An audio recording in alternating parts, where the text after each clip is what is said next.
and welcome to Assembly Audible. I'm Jennifer Pierce, the host of the show, and we're so happy you're listening in today. We're broadcasting from the Music City Center in Nashville, Tennessee, and I'm joined by Ann Wyatt. Yes. Hi, Ann. Hi, Jennifer. How are you? I'm doing good. Good. Thank you for joining me on the podcast today. Ann is the host of a podcast called Workforce 4.0 and is also the president of Ann Wyatt Recruiting. I am. Okay. Yes, all right. that's Well, correct. I pulled a statement off of your LinkedIn. I love to do this. Yes. I love to check out people's LinkedIn accounts and pull statements and then ask them about those statements. So here we go. It says here, your passion is helping innovative and progressive industrial, small to medium enterprises and solutions providers access leading technical talent within an increasingly decentralized market. So That's let's correct. tell our audience what you do, and what I'm most interested in this statement is in the part about increasingly decentralized market. I'm Yeah. very curious about that. So take it away, Ann. Yeah, that's a great question. A little bit more about what I do. I started my company, Ann Wyatt Recruiting, back in 2015, and that was after working for the state of Kentucky in workforce development for 5 years. I started my recruiting business because we were getting so many greenfield sites in the area, and we needed talent, right? And we needed somebody to recruit this talent because that workforce was quickly exceeding the size of our local workforce there in that area. So started recruiting. I work predominantly with small and medium-sized manufacturing companies. I recruit predominantly engineering roles within those factory plants. So anyone that is working in the floor in engineering all the way up to senior level management. Okay. Yes, that is a little bit what I do with recruiting. The Workforce 4.0 podcast was actually a great way for me to put the emphasis on the workforce development aspect of manufacturing and really why I got into recruiting in the first place, right? So I've been doing that since 2022, have had a lot of amazing experiences along the way, like sitting here with this podcast with you. Absolutely. So that's been a lot of fun, and I think it's generating some good conversations. Oh, yes. Yes, the decentralized market. Yes, please explain. Yes, you are the first person that ever asked me this, so I really appreciate that. But when you think about the old school ways of recruiting or even posting a job, right? Do you remember the Sunday classifieds? Vaguely. I mean, I don't remember ever actively reading them for information, but I remember the concept. So the Sunday classifieds, I remember getting the Courier Journal every Sunday at my house, and that's the big publication, there in Louisville. And we got the Courier Journal every Sunday, and every Sunday we had this big, major classified section. And that was a great place to look for all of the things, right? So if you were from anything from if you were in the market for a puppy, right, you could find that in the classifieds. If you were in the jobs market, you could find that in the classifieds. Okay. Well, see, that kind of thing just really doesn't exist anymore. And now, instead of having that one resource, right, like your career center is still a great resource for jobs. If you're looking for an operator position or entry level position, it's a great resource. But in order to find, as you progress through your career, those opportunities that are more aligned with your experience level, you have to look multiple places. So being able to be ahead of that trend and knowing when you're going to recruit which platforms and social media, which outlets are the best way to engage with that targeted audience is what I seek to try to understand. Oh, interesting. Okay. Yes. Well, what are some observations, that you can pinpoint that have changed since I interviewed you last a few years ago? I always love to check in with people and see, what improvements are you seeing? What are things that still need to be worked on? Yeah, I think that we've really ramped up our training in workforce development. When it comes to workforce development, one of the things that I've seen is that we've become a lot more adaptable with our training. You can go and get a 6-week certification now in a certain aspect of training that maybe wasn't available previously to that person if you were interested, right? And this has really been enabled through the utilization of technology.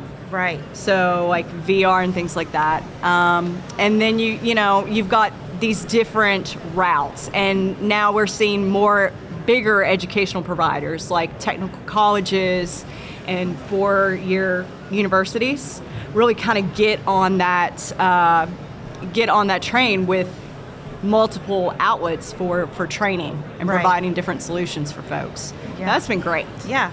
Yes. Yeah, We're doing a good job. You're right about that. Training and the use of like augmented reality, virtual reality, it's more exciting, I think, now than it ever has been. And there's also like a variety of courses and certifications, all sorts of things to further your skills as a professional. Would you agree? I think like you said, it's exciting. I think so. It's affordable, it's accessible. You know what? If you're an education provider out there, you've done a great job. That's been a huge help, I think. Well, one of the things we're going to talk about on the podcast today, and you were brave enough to say yes, because I sent over a few questions. And of course, everybody's talking about President Donald Trump's use of tariffs, right? Yes. And so one of the stated goals of the tariffs is to restore American manufacturing jobs. Mm-hmm. Would you agree with that statement? To start with, and make sure on the same page there. According to him, that is what he says. Yes. Okay. So what's your take on it?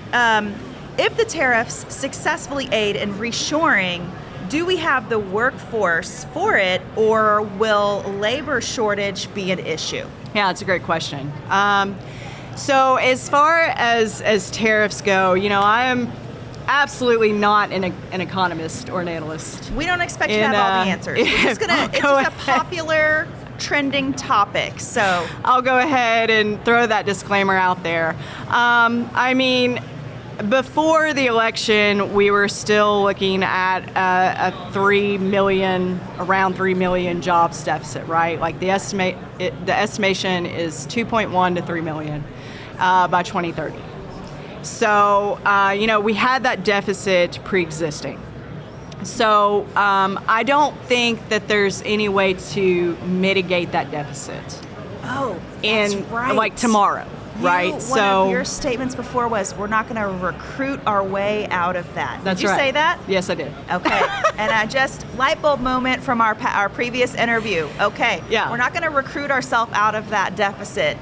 Point blank period. Okay, sorry, continue. So I will tell you that I have talked to a lot of folks about tariffs in the past couple of months. Yes, weigh in. What are people saying? And we've had some public and private conversations about that. One of my favorite people that I've had on my own podcast to talk about tariffs was actually Kevin Bowers from AMT.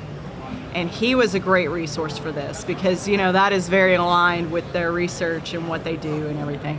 One of their analysts had written an article on tariffs and the potential pros and cons. And that was probably one of the best unbiased, pieces of information that I've read on it. Okay.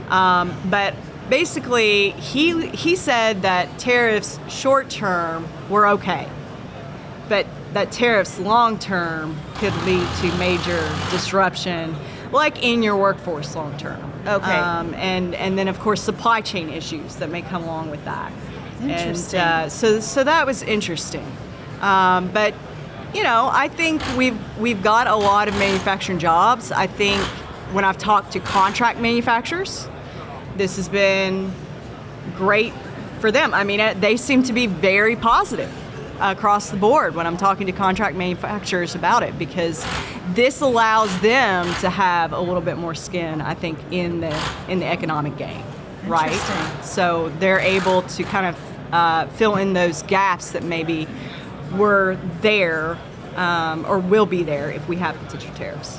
Interesting. Yeah. Well, thank you so much for weighing in on that. Yeah, you're welcome. And accepting the question to start with. Yes, you're welcome. It's a difficult, complicated, ever-evolving subject matter, so, but it's something that is kind of exciting to address as well. Yeah. And talk openly about.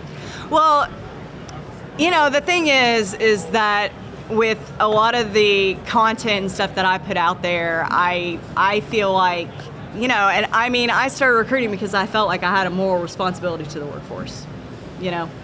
I started a podcast because I feel like I have like some sort of moral responsibility for workforce development and my child, our future generations of the workforce. Right. So I feel like addressing it is going to be a responsibility sooner or later. Absolutely. Yes. Okay, so let's switch gears slightly and talk about AI. So, yes. How has the AI boom over the past few years impacted the manufacturing workforce? In what ways? And are employers looking for candidates with AI skills when hiring? I think so, but here's kind of the thing with the AI is that it's not end all be all just yet. It's not like, I wish it were. I wish that I could just take it and use it and it just do all the things for me, but it doesn't. I think when employers are hiring for those skill sets, that's not going to be in the job description. You're not going to see AI in the job description. Interesting. You're going to see, the same old, like, must be proficient in Microsoft. But if you think about these things, Microsoft just rolled out Copilot. It's very powerful with its AI. So that would be something, if you're not up to speed on Copilot, that aspect of Microsoft, Right. then you need to look at as a job seeker. Uh-huh. And then on the flip side of that, employers, I have one client there in Tulsa, Oklahoma, and they leverage AI for a very interesting, different reason. But they're using AI for recruiting their frontline workforce. Interesting. Yeah, this is really cool. I found this out yesterday actually when I was talking to him, but because we were talking through recruiting tech stacks and things like that for a workshop that we're going to do. But we were talking about that, and he said 80% of my frontline workforce is Spanish speaking. And he's like me. I knew him in Kentucky, and he said, Ann, I'm from Kentucky. And I'm from Kentucky. You are from Kentucky. I am. Oh, Yes. we'll have I'm to from talk Lexington, about that. Kentucky. We'll have to We talk. bonded over this before. We did. Okay. Louisville. You're from Louisville? My dad lived in Louisville. Okay. Yeah. I remember the connection somehow. Okay. Sorry, I Yeah. digress. Go on. It's okay. He said, Ann, I'm from Kentucky, and Spanish, like, let's just say Greenville, Kentucky wasn't really big on Spanish speaking. So they're leveraging AI as a bilingual tool in the recruitment process. Oh, interesting. Yeah. I thought that was really cool. To access potential candidates. That's right. Potential Okay. talent. Interesting. Yeah. Yeah, I thought that was really cool. That is really cool. All right, so we already talked about some of the positive changes you've seen, I guess, over the past few years. Is there anything that you'd like to add to that? I mean, definitely training is positive. I think that we're doing a better job with getting the younger generations interested in manufacturing. And I'll tell you, last night, my kiddo's school in Madison, Alabama, they had their STEM nights. And Phoenix, of course, gets all kinds of exposure to STEM anyway. But he comes home and he's all jazzed up about STEM night. He's begging me to go. He's like, Mom, we gotta go. We gotta go to STEM night. You're gonna take me to STEM night, like just a million miles a minute if you know Phoenix. And so I said, okay, I'll take you to STEM night. So we went to STEM night, and it was a really cool setup. They had NASA there. They had the International Space Station, somebody from the International Space Station there that talks to the astronauts like every day. Cool. So we asked him all kinds of questions. Are aliens real? I mean, the important stuff. Yeah, right? exactly. But in the middle of the gymnasium, they had this big setup, and it was all of these girls, all these little girls running around, and they had like tables in a square. and they had all these different activities for the kids to do. So they had a little like AMR, like, just a little robot with wheels on it, They had that, and they had it set up where you could take the pendant tablets, right, and program. So Phoenix got to program a little robot there. And they had like an electrical statement or station where they put together like the electrical circuits and made the fan spin up in the air and all that cool stuff. But what was great to me is that all these girls were like 10 years old. And I had to have the 10-year-old that was attending the electrical station, electrical's not my thing, y'all, show us how to put it together. And she's just like, oh no, look, it's this easy. And I mean, she lays it out on table. Yeah, to make that approachable and introduce it at a young age is key. Oh, I mean, I was so proud of her. I mean, I did not know this child, and I was like so proud of her. So, so I think we're doing a great job. Let me give you my business card. Yes, right. That's great. I'll need to speak to you in about 15 years. Exactly. Yeah. Well, is there anything on the horizon that you're excited about in terms of projects or podcasts? Yeah. So I've got a lot going on in May. I've got, of course, like Automate. We're going to be there doing Automate Live again this year. Okay. I've got a conference coming up in May with LNS Research, which is a really cool research company. They specialize on all kinds of like productivity research for manufacturing companies, and they specialize in like connected worker technology, which is like right up my alley. So we're gonna do that, and that's on the immediate horizon. But there's always something going on in my world. So great. Well, Ann, thank you so much for joining the podcast and sharing your insights today. Well, thank you so much, Jennifer. Thank you for having me. Absolutely. Thank you for tuning in to this episode of Assembly Audible. Until next time, I'm Jennifer Pierce, signing off from Nashville. Thanks for listening.